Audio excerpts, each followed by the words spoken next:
Social Impact CX, the podcast that helps you drive mission and make a difference with customer experience. Hello, everyone, and thank you for joining me for the Social Impact CX podcast. I'm John Corrigan, and I'll be your guide to how you can drive mission and achieve social impact with customer experience work. This is episode 27 of Social Impact CX, and again, as always, thanks for listening. This episode of Social Impact CX is all about social business models. What is a social business? What is social entrepreneurship all about? How do you have a social mission and still focus on building a profitable business as well? What's that all about? Well, we're going to talk about that here. But before we get started, as usual, let's take a moment for a moment of gratitude. Today, I'd like to say that I'm grateful for B corporations, and more specifically the team at B Lab, the group that certifies B corporations. I follow B Labs online. I've seen them present at major events like SoCap. SoCap is short for Social Capital. It's an event held in San Francisco each year. But back to B Labs, they are an important leadership group and a critical voice in this world of social business. So exactly what is the difference between a B corporation and a benefit corporation? People get confused on that. And actually, if you go to the B Labs website, they address that issue. And so, in fact, the B Labs website is a great resource to learn more about all of this. And if you check it out at bcorporation.net, you'll see that they offer some clarification. In fact, I'm going to take this opportunity even to read directly from what they share. And so what's the difference between a certified B Corp and a benefit corporation? Benefit corporations and certified B corporations are often confused. The B Corp certification is a third-party certification administered by the nonprofit B Lab, based in part on a company's verified performance on the B Impact assessment. And that's something that the B Lab team, they've developed. The benefit corporation is a legal structure, and we're going to talk more about legal structures, at least here in the U.S. for social businesses. So the benefit corporation is a legal structure for a business, like an LLC or a corporation. Benefit corporations are legally empowered to pursue positive stakeholder impact alongside with profit. Some companies are both certified B corporations and benefit corporations, and the benefit corporation then structure, it fulfills the legal accountability for B Corp certification. But what they're saying here is that to be a certified B Corp, and there's a little logo that you may have seen that shows as a certified B Corp. You can be a benefit corporation without being a certified B Corp. But if you're interested in the subject and want to learn more, you should check out what's offered on the website with the B Labs team. They seem to me to be important players offering great guidance and a true leadership voice and real integrity in the field of social business. Which brings us to the core subject of this episode of Social Impact CX, social business, or more specifically, social business models and structures and concepts and how you can make that happen if you're interested in doing so. I've had a couple key points of influence that have driven me to recording an episode specifically on this subject of social business, which I think is very much related to Social Impact CX. If you're trying to help more people, a business structure that is providing the context for those experiences you're providing, I think considering the business structure is really important. Whether you're working for a nonprofit organization or for a for-profit business, I think it's really important to understand what is going on in the world of social businesses. So one point of influence for me personally, at least, is that I have founded a social business myself with my startup Journey Map, which is an L3C. And we're going to be talking more about what an L3C is in a moment, and that's as opposed to like an LLC. And these are all U.S. business models. But the other inspiration for me for this particular episode is that next week I will have the opportunity to hear the one and only Jerry Greenfield speak at a local conference. Jerry is co-founder of the company that makes Ben & Jerry's ice cream. Yes, he's the Jerry of Ben & Jerry's. Social mission and social responsibility have always been part of the ethos and purpose of Ben & Jerry's ice cream, rather famously so, and that is why the Ben & Jerry's story is so relevant to this episode of Social Impact CX. So while it's true that today we have B Corps and benefit corporations and L3Cs and potentially other emerging business models that focus on doing well and doing good, or a double bottom line, as it's called sometimes, it's good to note that the idea of placing social mission at the center of a business, yes, a for-profit business, this idea has been around for a while, and Jerry Greenfield, along with his co-founder Ben Cohen, they were real pioneers in this space. Yes, there have been corporate social responsibility efforts over the years, and there have been businesses that have been committed to giving back as a foundational component to their business, but I think it's fair to say that what Ben and Jerry did was rather groundbreaking and helped to create this growing environment of social business models that we see today. True pioneers, indeed. Now, I've already hit on some jargon and terms that are specific to this world of social businesses. B Corporation, or B Corp for short, L3Cs, double bottom line, which means you're measuring impact as well as measuring revenue or profit. But yeah, I always try to cut through the jargon and get to plain language here at Social Impact CX. So I will do my best to get to clear concepts. In addition to those terms that I just listed, I think understanding what the difference is between a nonprofit organization and a for-profit social business, I think that's also fairly fundamental to this conversation. So I'll do my best to cover all that here. If you want more information, there are increasingly more and more resources online. When I founded my social business journey map in 2016, I'd gone rather deep researching social businesses and for-profits and nonprofits, and I'll tell you, there were far fewer articles written and resources out there than what's available now. And as I prepared for this podcast episode, I was really excited to see how much new has been written over the past couple of years. And I'll tell you that if you're curious, there's a book written by a lawyer by the name of Mark Lane. He's based in Chicago, and the book is titled The Mission-Driven Venture, and really goes into detail on all of this that we're talking about in this episode. I found the book to be a tremendous resource, and I'm pretty sure you can find Mark's book on Amazon. And his name is Mark, M-A-R-C, Lane, L-A-N-E, The Mission-Driven Venture. Check it out. And full disclosure here, I was so impressed with Mark's book that I reached out and connected with him, and I ended up hiring him as my lawyer for my startup journey map, which, as I said, is an L3C. I just wanted to disclose that. But coming back to Ben and Jerry, who doesn't like coming back to ice cream? There is a fascinating article that was done back in 2012 by the Stanford Social Innovation Review, which always has interesting articles, I find. And I recall running across this article when I was researching social business structures for my startup back in 2016, before I formed my business. And then I ran across it again just the other day while preparing for this podcast. The article is called The Truth About Ben and Jerry's, and was written by Anthony Page and Robert Katz. You see, Ben and Jerry's has always been committed to social mission, but in 2000, the business was sold to Unilever. Yes, the big global for-profit company, Unilever.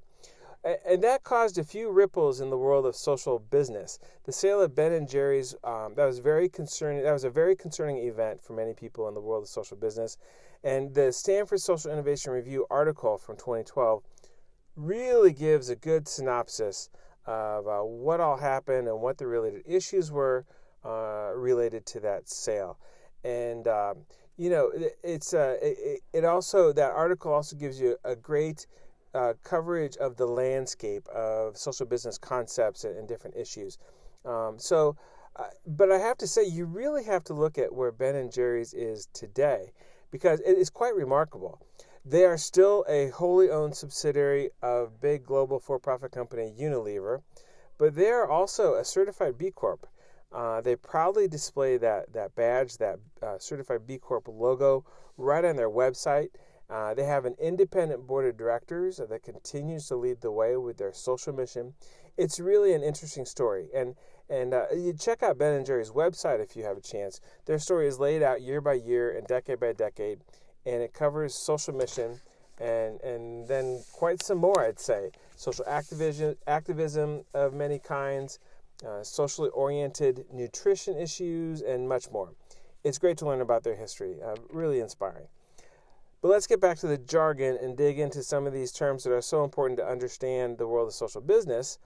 B Corps, L3Cs, double bottom line, as I said. It's important to understand one critical aspect here before we get started, I think.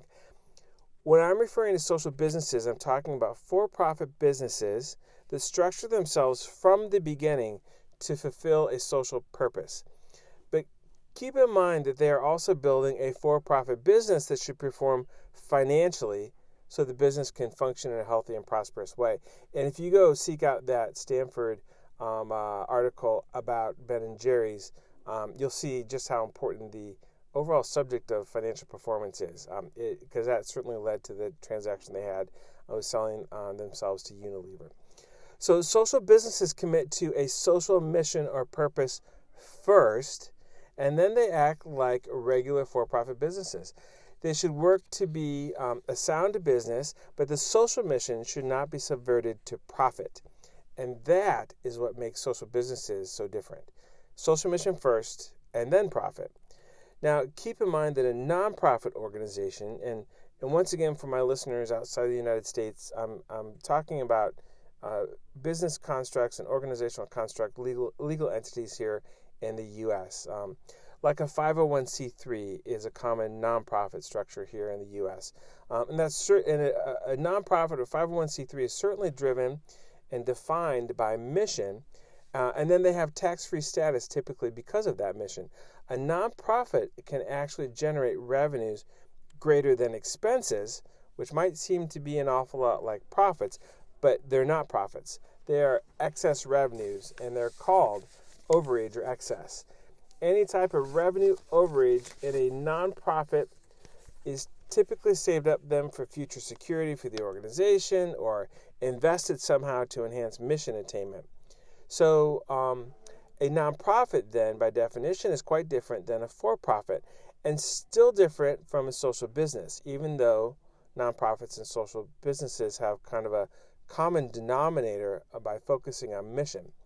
But for a nonprofit, even if that nonprofit sells things and makes more than it spends, if there are excess revenues in a nonprofit, those don't go to shareholders or investors or business owners as profits or some type of return.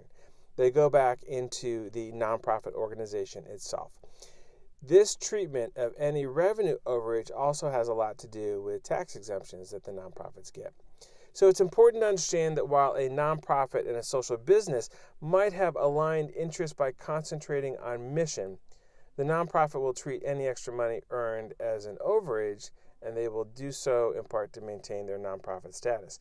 When you get to a social business, they're a for-profit entity, and any revenue overage can then be treated like profits, just like any other typical for-profit business. And then, of course, they're going to be paying taxes on those profits. And then the difference between a social business and a traditional for-profit business, however, though, is that social business has thrown in a commitment to mission in the mix. So a social business kind of has a foot in both the nonprofit world when it comes to commitment to mission, and then a foot in the world of typical for-profits when it comes to earning profits and paying taxes, etc. I'm not a lawyer. I'm trying to explain all this from a business layperson's perspective. But as someone who has held executive roles in both nonprofit and for-profit organizations, it seems to me that a social business model is kind of a hybrid of nonprofit and for-profit ideas, if that makes sense to you. Which brings us to doing well and doing good at the same time, which is absolutely feasible. And Ben & Jerry's and others, Tom's Shoes, there's other organizations that really have committed to this. Patagonia, there's any number of examples out there these days. A social business decides that they are there to help, somehow, somewhere. They have some aspect of public good or charitable intent at the core of their business, but they are also going to build a business and generate profits while helping somehow or somewhere.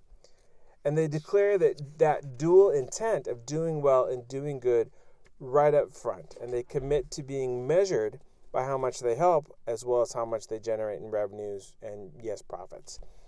So that leads us to benefit corporations, and B Corps and L3Cs. These are legal entities, once again here in the U.S., and are chosen, so it's how a business founder decides to structure his or her business. And these are the Ben Greenfields and Jerry Cohens of today. Instead of forming a new for-profit business as a standard for-profit S corporation, if the reason why you're doing what you're doing is to help more people or pursue charitable intent or to change the world somehow through social activism, you might instead decide to become a benefit corporation or go through then a more rigorous criteria, as I mentioned before, to become a certified B Corp. And the criteria to become certified as a B Corp, those are managed and maintained by, as I said before, the good people at the at B Labs, which is a nonprofit that manages the B Corp certification process. And I talked about them as I opened in my moment of gratitude, being thankful for B corporations. To form a benefit corporation, you'll need to legally meet a certain set of requirements involving governance and other criteria. And then if you go for the B Corp certification, which is more advanced, there will be additional requirements getting into areas related to impact and how you go about building and conducting and measuring your business. And whether you become a benefit corporation or go on to become a fully certified B Corp, this is great stuff. I aspire to journey map growing into a B Corp as I head down the path. If that's a potential future path for Journey Map. I don't think I'm alone also in thinking that this is really a big part of the future of business, even big business, at least here in the U.S. And I know that there are Social Impact CX listeners in places like the Netherlands and the Philippines and certainly other places around the world. So, if you have interesting takeaways and lessons learned from where you are in the world outside of the U.S., shoot me a message. Reply to me on social media or whatever. I would love to have a future podcast that would feature some of the highlights about social business models around the world outside of the U.S. I know that there are public-private partnerships and all sorts of charitable intent in a business, and those models exist all sorts of places outside of the U.S. In fact, there are places where the ideas are far more mature and robust than they are here, even in the U.S. So now let's talk about an L3C, because that's yet another option when forming a social business. If you're here in the U.S., you may be familiar with LLCs, which are limited liability companies. An LLC is a for-profit company, and I'll tell you from personal experience as an entrepreneur that you can form an LLC rather quickly and easily. It's not always the case, but sometimes it's much easier and faster to set up an LLC than an S corporation when you're founding a new for-profit business, and sometimes time and effort and complexity, that really counts. And so the social business version, I think, once again as a non-lawyer, of an LLC, that's called an L3C. And LLC has two L's. We're adding a third L here. The third L in this instance stands for low profit. So instead of forming a standard limited liability company, you are declaring a commitment to social mission right up front again, and you form a low profit limited liability company.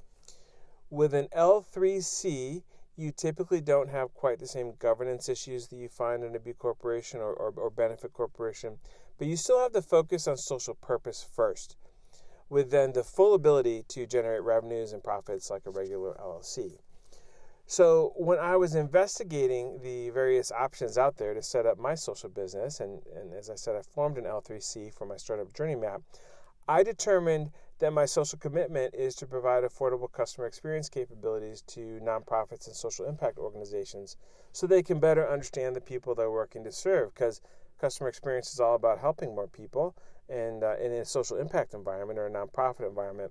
But as the customer experience work goes on track to become a $32 billion market for the next few years, many, if not most, of the solutions out there are far too expensive and complex for most nonprofits to use. It requires hundreds of thousands or millions of dollars usually by the time you get technology and people and other programmatic elements to do this work. It's just out of reach for nonprofits that are trying to help more people. So no matter what happens with Journey Map in the for-profit world, I'm committed, as someone who formed an L3C, to offering an affordable version of whatever Journey Map can do as a customer experience application, as used by in an affordable way by nonprofits and other people working to achieve social impact. Forming an L3C is a fairly easy thing to do, I can tell you. The only challenge is that L3Cs are not offered as a business structure in every state here in the U.S. So I had to do a bit of extra legwork to make my L3C happen, but trust me, if this is what you want to do, you can do it too, if it's what you intend to do with your business. And while I'm on this subject, I should probably mention that benefit corporations and B Corps are not offered in every state either here in the U.S. However, if you intend to form a new B Corp or L3C, all you have to do is find a lawyer who can set up your social business in a state that does offer B Corps or L3Cs. And then you'll have to set up another legal entity in the state where you're doing business. It's an extra leg of work, but I found the little bit of extra work very worthwhile.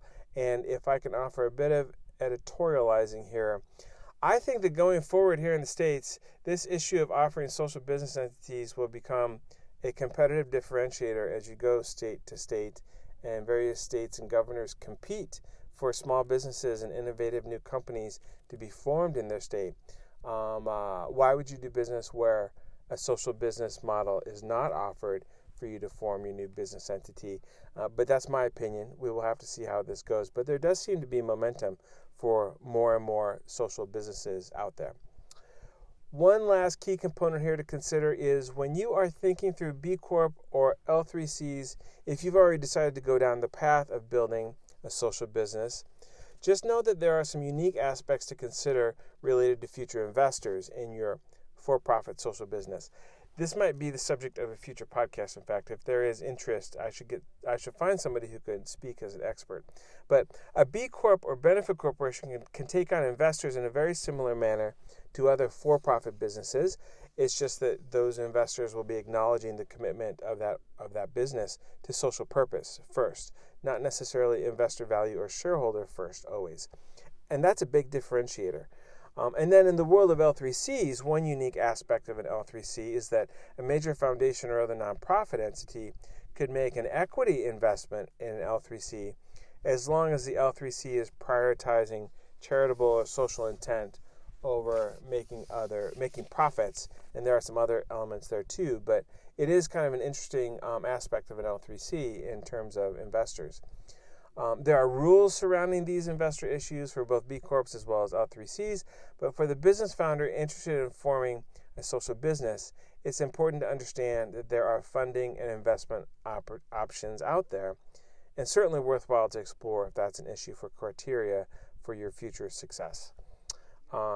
So if by chance you, the listener here of SocialImpactCX, are considering forming a new social business, a B Corp, a benefit corporation, or maybe an L3C, you'd like to help people with your mission of your future business, yet you'd also like to create a profitable business, I'd suggest that you take some time to absorb all the information that's out there. Mark Lane's book is a great resource. I'll provide a link as I post this on social media. That Stanford Social Innovation Review article about the truth about Ben & Jerry's, that article is great because it'll help you to think through the landscape of issues that you'll need to consider as your social business matures, what you're planning for at the outset for a successful business as you grow and mature. That article really helps you kind of understand what they went through, and it gives great perspective. It's very interesting. I'm sure there are other great resources out there as well. And then one more last thing. I'd encourage any of you entrepreneurial types out there thinking about launching a social business to find legal counsel that understands formation of a B Corp or an L3C. The advice you'll get up front in that process will be very valuable as you head down the path of building your business to do well and to do good. And that is what social businesses are all about. So this has been Social Impact CX Podcast Episode 27, which has been all about social businesses, which I think are very closely related to the idea of social impact. And if you're applying customer experience to social impact environments, I think it's good to understand what social businesses are all about, right? By forming a business with a mission to help more people, yet also make a profit. And also, I talked a lot about Ben & Jerry's here in that Stanford Innovation article about Ben & Jerry's. So before I wrap up, I grew up as really a mint chocolate chip devotee as part of my childhood. But when it comes to Ben & Jerry's, I am a Cherry Garcia guy all the way. Social Impact CX, this podcast is also intended to be an interactive forum, a place to stir conversation, answer questions, provide some context, hopefully achieve a better understanding of issues related to social impact, which I believe social businesses are directly related to social impact. So, what questions do you have? Or what's your favorite flavor of Ben & Jerry's? Questions about B Corps or L3Cs are welcome, or any other issues that came to mind as you were listening to this episode. Please let me know. You can ask a question or make a comment here at Social Impact CX a couple different ways. First, you can send an email to comment@socialimpactcx.com. That's comment@socialimpactcx.com. You can also find us on Twitter and post a question there. Our Twitter handle is SocialImpactCX. And please follow us on Twitter to stay up to date with new podcasts and other related content. You can also find me on Twitter. My handle is John F. Corrigan. Or if you're listening to this podcast via YouTube or SoundCloud, feel free to post a question in the comments section, and we'll do our best to catch you there. We're also very excited to be on Spotify and several other podcast platforms now as well. If you're at YouTube, however, please subscribe to the Social Impact CX channel. We'd love to have you there. All right, this is John Corrigan reminding you that, especially in social impact work, it's important to understand that your mission is really all about someone else's journey. And the more you know about someone's journey, the more you can help. Thanks for listening to Social Impact CX.